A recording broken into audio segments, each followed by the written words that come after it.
بسم اللہ الرحمن الرحیم۔ السلام علیکم ورحمۃ اللہ وبرکاتہ۔ فتح مکہ اور غزوہ حنین کے بعد عرب کے بیشتر قبائل آستانہ اسلام پر جھک گئے اور انہوں نے سن 9 ہجری اور 10 ہجری میں اپنے اپنے وفود قبول اسلام اور اظہار اطاعت کے لیے مدینہ منورہ بھیجے۔ ان میں سے ایک وفد قبیلہ بنو محارب کا تھا۔ یہ قبیلہ اضلاع نجد میں آباد تھا۔ اس نے جو وفد بھیجا اس میں 10 آدمی شامل تھے اور یہ سن 10 ہجری میں حجۃ الوداع سے کچھ دن پہلے مدینہ منورہ پہنچا۔ سرور عالم صلی اللہ علیہ وآلہ وسلم نے ان لوگوں کو دار رملہ رضی اللہ تعالیٰ عنہ بنت الحارث میں ٹھہرایا اور حضرت بلال رضی اللہ تعالیٰ عنہ کو ان کی مہمانداری پر مامور فرمایا۔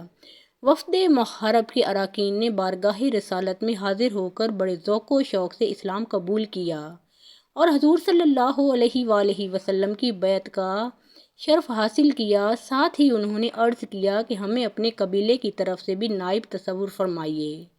اس موقع پر وفد کے ایک باوقار رکن جو قبیلے کے سردار معلوم ہوتے تھے ایک گھوڑی کی باگ پکڑے ہوئے آگے بڑھے اور عرض کی، یا رسول اللہ صلی اللہ علیہ وآلہ وسلم، یہ میری سواری کی گھوڑی مرتجز ہے جو بڑی خوبیوں کی مالک ہے۔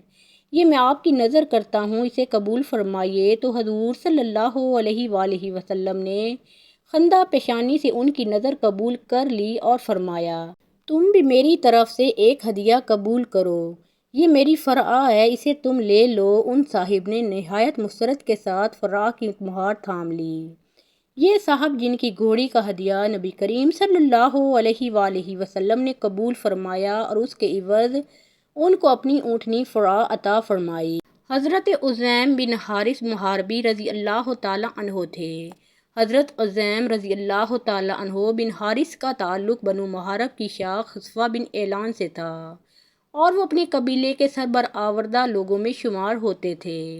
اس وفد میں حضرت عزیم رضی اللہ تعالیٰ عنہ کے ساتھ ان کے بھائی سوار رضی اللہ تعالیٰ عنہ بن حارث اور بھتیجے خزیمہ بن سوار رضی اللہ تعالیٰ عنہ بھی شامل تھے۔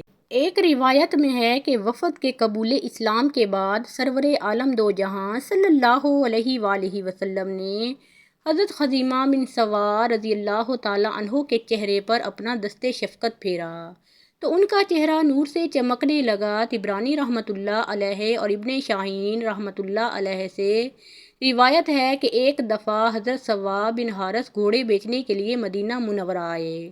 رسول اکرم صلی اللہ علیہ وآلہ وسلم نے ان سے ایک گھوڑے کا سودا کیا اور اس کی قیمت لانے کے لیے خانہ اقدس کی طرف گئے۔ بعد میں سوار بن حارث اس سودے سے پھر گئے اور کچھ دوسرے لوگوں سے گھوڑے کا بھاؤ تاؤ کرنے لگے۔ حضور اکرم صلی اللہ علیہ وآلہ وسلم واپس تشریف لائے تو سوار بن حارث نے آپ صلی اللہ علیہ وآلہ وسلم سے کہا، میں نے آپ صلی اللہ علیہ وآلہ وسلم سے کوئی سودا نہیں کیا، اگر کیا ہے تو کوئی گواہ لائیے۔ اس موقع پر اتفاق سے حضرت خزیمہ بن ثابت رضی اللہ تعالیٰ عنہ وہاں آ گئے تو انہوں نے سوار بن حارث سے مخاطب ہو کر کہا کہ میں گواہی دیتا ہوں کہ تو نے یہ گھوڑا رسول اللہ صلی اللہ علیہ وآلہ وسلم کے ہاتھ بیچا ہے۔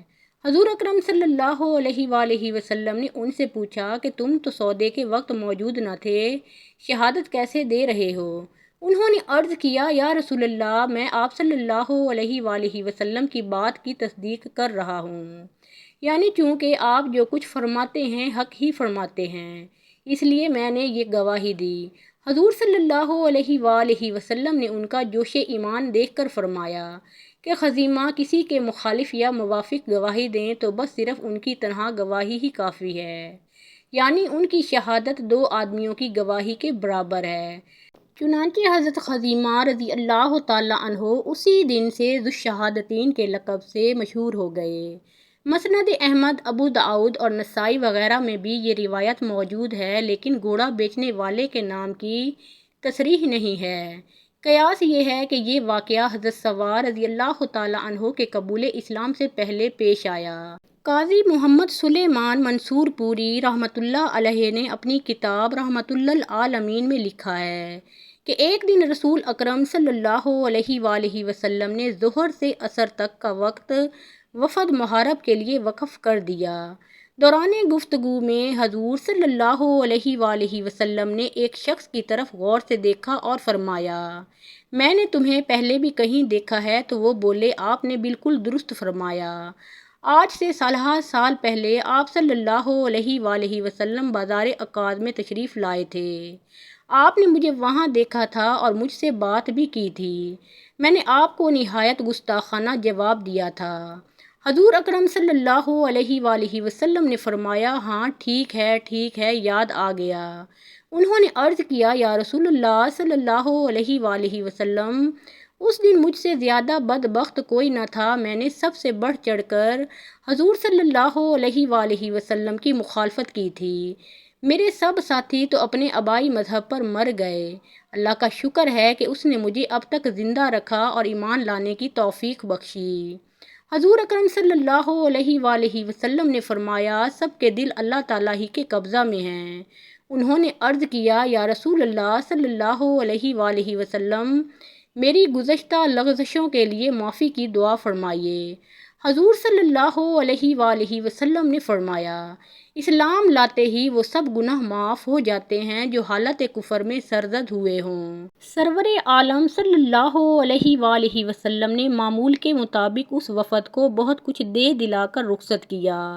بہت سے ارباب سیر نے لکھا ہے کہ حضور صلی اللہ علیہ وآلہ وسلم نے حضرت عظیم رضی اللہ تعالی عنہ کو فخ نامی ایک چشمہ یا تالاب عطا فرمایا اور اس کے لیے ایک وثیقہ لکھوا کر دیا۔ فخ کے علاوہ حضور صلی اللہ علیہ وآلہ وسلم نے ایک اور فرمان کے ذریعے حضرت عظیم رضی اللہ تعالی عنہ کو رامس کا چٹیل میدان اور اس کے ریت کے ٹیلے بطور جاگیر عطا فرمائے۔ اس فرمان کا مضمون یہ تھا، یہ تحریر محمد رسول اللہ صلی اللہ علیہ وآلہ وسلم کی طرف سے عظیم بن حارث المحاربی کے حق میں ہے کہ رامس کا چٹیل میدان اور اس کے ریت کے ٹیلے ان کے ہیں، اس میں کوئی دوسرا اپنا حق نہ جتائے۔ کتب سیر میں حضرت عظیم رضی اللہ تعالی عنہ کے مزید حالات نہیں ملتے۔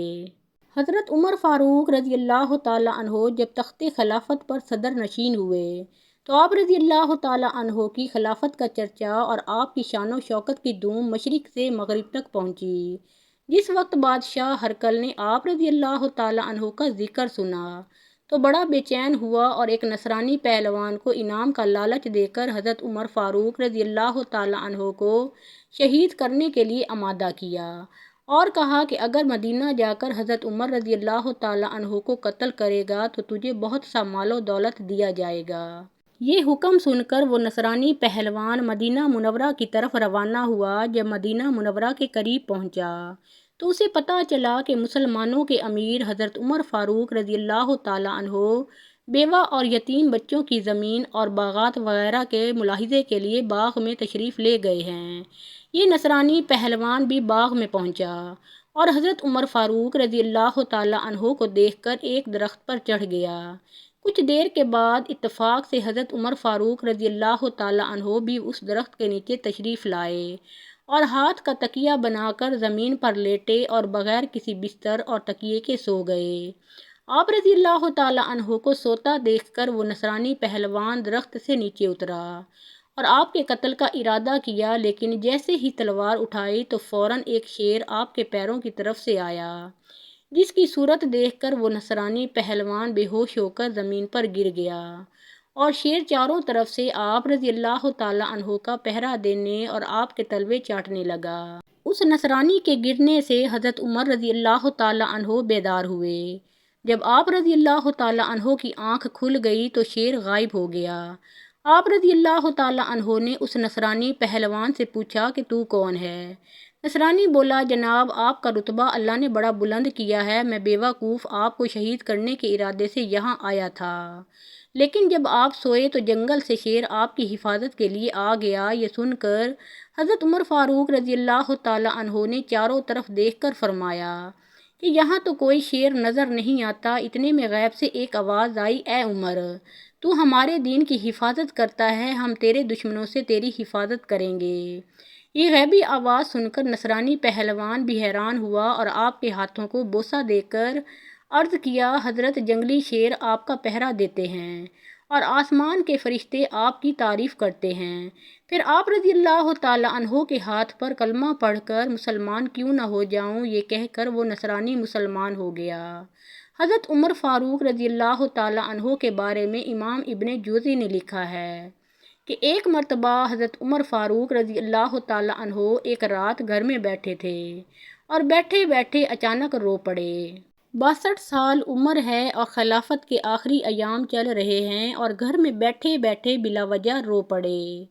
آپ رضی اللہ تعالیٰ عنہ کی زوجہ نے بیٹے کو اٹھایا اور کہا کہ اپنے باپ سے پوچھو انہیں کیا مسئلہ ہے، کہیں کوئی تکلیف یا درد تو نہیں۔ صاحبزادے حضرت عمر فاروق رضی اللہ تعالیٰ عنہ کے پاس آئے اور فرمایا، ابا جی کیا بات ہے؟ حضرت عمر فاروق رضی اللہ تعالیٰ عنہ نے فرمایا، اپنی ماں کو بلاؤ۔ سب لوگ حضرت عمر فاروق رضی اللہ تعالیٰ عنہ کے گرد جمع ہو گئے اور آپ رضی اللہ تعالیٰ عنہ فرمانے لگے کہ میرے ارد گرد بیٹھ جاؤ۔ سب بیٹھ گئے تو فرمانے لگے، آج جب میں مسجد سے نکلا تو میرے نبی پاک صلی اللہ علیہ وآلہ وسلم کے صحابہ، سچے رسول کے سچے صحابہ، حضور کے سچے غلام یہ کہہ رہے تھے کہ عمر رضی اللہ تعالیٰ عنہ بڑا ہی اچھا ہے، عدل والا ہے، انصاف والا ہے۔ صاحبزادے نے پوچھا کہ ابا جی اس میں رونے والی کیا بات ہے؟ حضرت عمر فاروق رضی اللہ تعالیٰ عنہ فرمانے لگے کہ مجھے یہ ڈر لگتا ہے کہ باہر تو میں سب کے ساتھ اچھا تھا اور مجھے سب اچھا سمجھتے ہیں، لیکن کہیں گھر میں کوتاہیاں تو نہیں کرتا رہا۔ حضرت عمر فاروق رضی اللہ تعالیٰ عنہ رو بھی رہے تھے اور اپنی زوجہ سے یہ فرما رہے تھے کہ کہیں میں تمہارے حقوق کو پامال تو نہیں کرتا رہا۔ حضرت عمر فاروق رضی اللہ تعالیٰ عنہ کی اہلیہ نے جب یہ سنا تو کہنے لگیں، عمر رضی اللہ تعالیٰ عنہ مجھے تو آپ سے بڑا پرانا شکوہ ہے۔ آپ رضی اللہ تعالیٰ عنہ کا جاہ و جلال اتنا تھا کہ میں بات نہیں کر سکی۔ عمر رضی اللہ تعالیٰ عنہ تم نے اپنا سارا وقت مسجد میں گزار دیا، ساری رات نقاب اوڑھ کر مدینہ کی گلیوں میں گزار دیں، میں تو زندگی کی کوئی خوشی دیکھ بھی نہیں سکی۔ میرے دل کے اندر بھی تو خواہشیں تھیں کہ میرا شوہر مجھے کہیں گھمانے لے جاتا، میرے پاس بیٹھتا، لیکن میں نے تو کچھ بھی نہیں دیکھا۔ مجھے آپ رضی اللہ تعالیٰ عنہ سے بڑا شکوہ ہے۔ حضرت عمر فاروق رضی اللہ تعالیٰ عنہ کہنے لگے، چلو اللہ کی رضا کے لیے مجھے معاف کر دو۔ تو آپ رضی اللہ تعالیٰ عنہ کی اہلیہ کہنے لگیں، میں معاف نہیں کرتی، پہلے میری شرط پوری کریں۔ آپ رضی اللہ تعالیٰ عنہ نے فرمایا، وہ کیا ہے؟ تو آپ رضی اللہ تعالیٰ عنہ کی اہلیہ فرمانے لگیں کہ قیامت کے دن جب اللہ تعالیٰ آپ کے لیے جنت کا حکم دے گا تو کیا آپ میری سفارش کریں گے اللہ تعالیٰ کی بارگاہ میں کہ یا اللہ یہ مجھے کپڑے دھو کے دیتی تھی، عزت کی حفاظت کرتی تھی، میرے بستر کو پاک رکھتی تھی، کہ آپ میری سفارش کریں گے؟ حضرت عمر فاروق رضی اللہ تعالیٰ عنہ فرمانے لگے، تیرے ساتھ یہ وعدہ رہا، اللہ تعالیٰ نے اگر عمر کو اپنے فضل و کرم سے جنت میں جگہ دی تو عمر تیرے بغیر جنت میں نہیں جائے گا۔ محترم ناظرین، پیارے آقا محمد مصطفیٰ صلی اللہ علیہ وآلہ وسلم کا پیارا نام ایک بار کمنٹ سیکشن میں ضرور لکھیے، اور ویڈیو پسند آئی ہو تو لائک اور شیئر ضرور کیجیے۔